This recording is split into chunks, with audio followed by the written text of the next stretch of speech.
He's hurt! Let's get out of here, said Stoic the Vast. He and Gubba the Belch carried the box together. The hooligans didn't need the order. They were already running as fast as they could towards the beach where the boats were. Leave the box here, father, panted Hiccup as he jogged beside his father. They'll go for the box, not us. No way, said Stoic, his eyes still shining with that glow Hiccup hadn't seen before.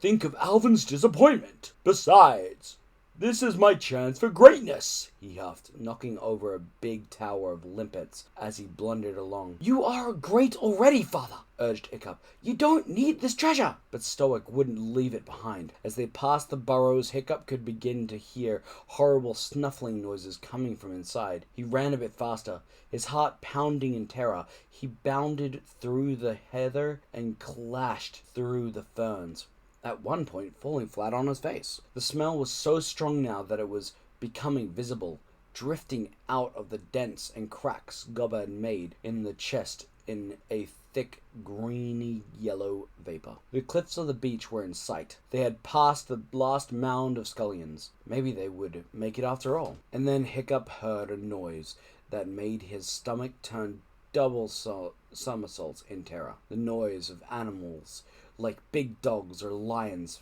padding behind him, bounding through the heather. Run!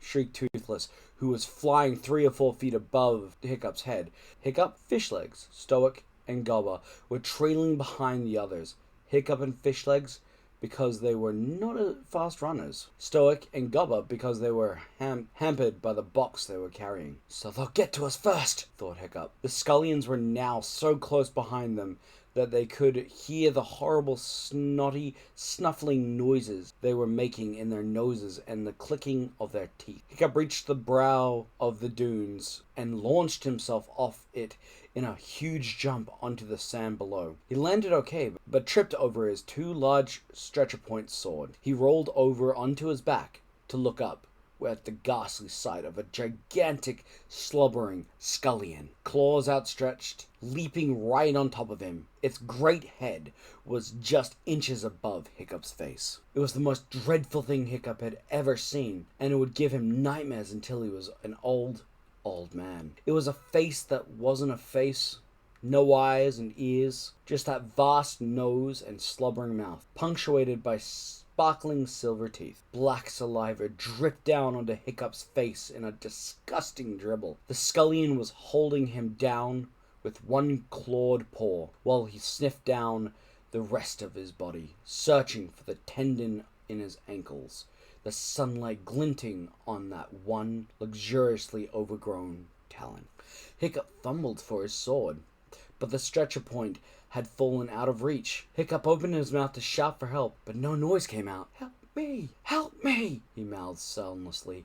Help me! Somebody appeared from nowhere, grabbed the scullion around the throat, and killed it with one blow from his sword. It was Stoic the Vast. The strange grip the treasurer had on Stoic loosened as soon as he saw his son's life was in danger. He left Buggy Bum the Beer Belly to carry the chest to the ship. He was holding on to Stormblade in his right hand and an axe in his left. Move! Yelled Stoic the Vast. Hiccup moved. He stumbled across the sand. He could hear more of the creatures bounding after him. I'm not going to make it to the boats in time, he thought to himself. There was a hollow tree trunk sunk into the sand in front of him. Climb under the tree! Climb under the tree! Screeched Toothless. Hiccup scrambled under it in the nick of time. He could hear Scullion's jaws clanging together as he pulled his ankle through the dip in the sand below the tree. The scullion was too large to follow him, but it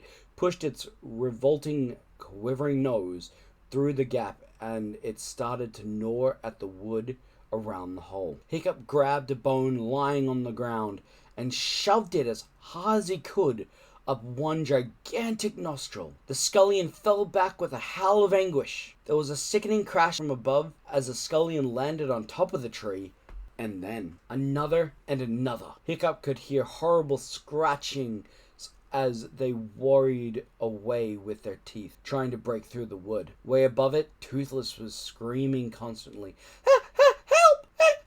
Help!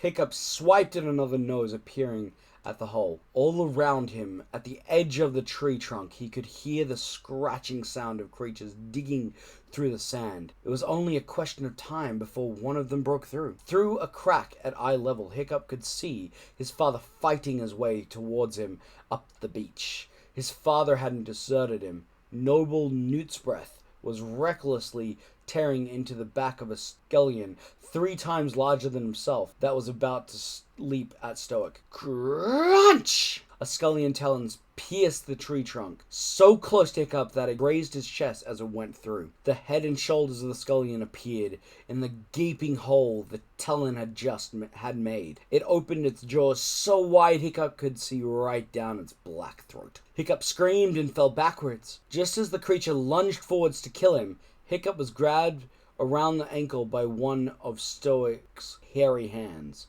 and pulled back through the hole he had climbed in. Stoic dragged him out and lifted him up. "Put your arms up!" bellowed Stoic.